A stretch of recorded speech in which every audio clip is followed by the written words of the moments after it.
The movie opens with a pregnant mother informing her unborn kid that the father has left for good and that the two of them will begin a new life together. Rebecca, a young girl, is suddenly transported to the past, where she is changing her clothing after swimming on the beach. Tommy, a small boy, approaches her but remains silent. Rebecca lives near the shore with her grandfather. Tommy approaches Rebecca one day while it is pouring and introduces himself. He and his companions then dash to the shore. Tommy and Rebecca grow close and spend the most of their time together. They become very close and spend the entire day together. They promise eternal love to each other since they are drawn to each other. However, one day, Rebecca informs Tommy that she would be departing for Japan the next day. Tommy tells Rebecca that he has a surprise for her and would meet her at the ferry to make their final minutes special. However, Tommy fails to arrive on time, and Rebecca is devastated. After a period of 12 years, Rebecca returns as a young woman to find Tommy. Tommy lives near the harbor, she learns from his mother. When she walks into the house, she notices a woman laying on the bed. Tommy arrives shortly after and recognizes Rebecca right away. They catch up with each other and discuss what they've been up to for the past few years. The woman, who has no idea what they're talking about, walks away. Rebecca is apprehensive about meeting Tommy after such a long time and departs. They go to the beach together later. When Rebecca inquires about the woman's relationship status, Tommy denies it, claiming that he merely met her yesterday. He then strips in front of Rebecca and sprints to the beach. During dinner, Rebecca inquires about Tommy's gift to her before she departs for Japan. Tommy offers her a matchbox containing a snail, explaining that he cared for it for over a year until it died. Rebecca is relieved to find that Tommy still loves her. They exchange kisses and begin a new romance together. Tommy is a political activist, Rebecca discovers, who is resisting biotech businesses' plans to construct a new natural park populated by creatures developed through cloning. Tommy intends to sabotage the inauguration ceremony by releasing cockroach-filled rucksacks. Tommy insists on being accompanied by Rebecca, who is a computer programmer for leak-detecting sonar software for underground storage containers. Rebecca urges Tommy to pull over to the side of the road so she can relieve herself while traveling to the new natural park's location through a lonely wilderness. Meanwhile, Tommy exits the van as well, but is struck by a passing vehicle and killed instantaneously. Rebecca, who has been devastated by this, enters the car, unable to comprehend what has just occurred. She traveled from Japan to meet Tommy after a 12-year absence, but their romance was cut short before it ever began.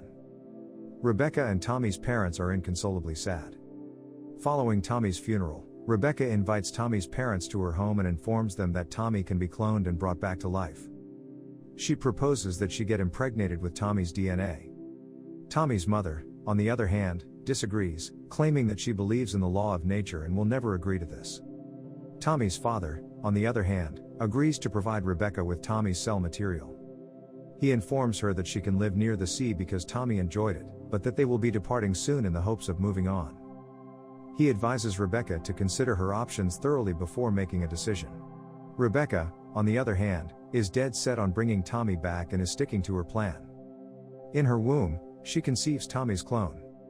She visits the actual Tommy's cemetery with his clone while pregnant, and she can't wait for him to be with her again.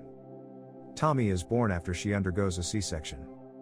Tommy is raised and cared for by Rebecca as if he were her son. They create a tight bond and spend most of their time alone. While walking back to their house, Rebecca and Tommy run upon a local girl who is also a clone. Rebecca extends an invitation to dinner, but she declines. Since she is a clone, Tommy and his pal watch the girl and try to discover if she has a copy smell. The mothers in the neighborhood are prejudiced against the clones, and they implore Rebecca not to allow Tommy associate with them. Cloning your family members or loved ones, they argue, is incestuous and should be prohibited. This astounds Rebecca, who agrees to their demands so that Tommy is not separated from the rest of the world. But, as word spreads that Tommy is a clone, Tommy is forced to spend his birthday alone with his mother, as all of his friends' mothers have refused to let them attend the party. Tommy has no idea why his pals aren't showing up because he isn't aware that he is a clone. To keep Tommy safe from others, Rebecca and Tommy go to a more distant spot. Kid Tommy, like the original Tommy, enjoys the sea and spends the most of his time there. He is now utterly alone, with no one with whom to play. Tommy continues to inquire about his father's death, wanting to know how he died. Rebecca informs him that his father died in a car accident, but she does not reveal his identity. The more time they spend together, the more close they become. Tommy has acquired a new acquaintance with whom he spends his time. Tommy buries the Pleo that his mother gave him for his birthday while playing with his pal.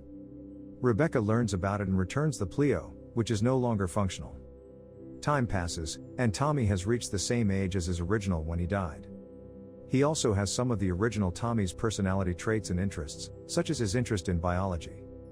Monica, Tommy's girlfriend, arrived to the house. Rebecca is irritated and envious as a result. Monica will be living with them for a while, Tommy informs Rebecca. Monica and Tommy are together the majority of the time, leaving Rebecca alone. When Tommy is sleeping alone one night, Rebecca slips into the bed and joins him. Tommy goes inside Rebecca's shirt while playing outside, making the situation unpleasant. Monica enters the house because she is uneasy. Both Tommy and Rebecca are perplexed since they are experiencing sexual tension, but neither of them says anything. Tommy and Monica are getting romantic in their room late at night, and Rebecca is listening in. Monica tries to strike up a conversation with Rebecca, but she is uninterested because she believes Monica is snatching Tommy from her.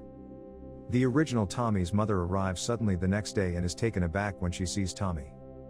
She looks at Tommy silently but says nothing and walks away. Tommy, who has never met her, believes he recognizes the stranger. Tommy confronts his mother later that night and inquires about the stranger. Rebecca, on the other hand, ignores his query. Tommy becomes enraged by Rebecca's lack of explanation and acts irrationally. Tommy informs Rebecca that he knows who the stranger is and that he will find out who she is. Monica goes because she feels she is being ignored by Tommy. Tommy has had enough and has demanded answers from Rebecca. Rebecca finally chooses to tell him the truth after much deliberation and informs him about the original Tommy and how he is a clone. Rebecca hands him Tommy's old laptop, which has photos of himself and his biological mother and father. Tommy is absolutely taken aback by the news and is perplexed by the scenario. Tommy becomes intimate with Rebecca out of confusion and sexual tension. Rebecca is now content because she has gotten what she desired. But her joy is short-lived, as Tommy packs his belongings and prepares to depart the next day. He expresses gratitude to Rebecca for the life he has lived. He addresses her by her first name rather than Mom and walks away. The clone Tommy's child is being carried by Rebecca, who has been pregnant since the beginning of the film. And this is where the movie ends. I hope you enjoyed it, as always until next time.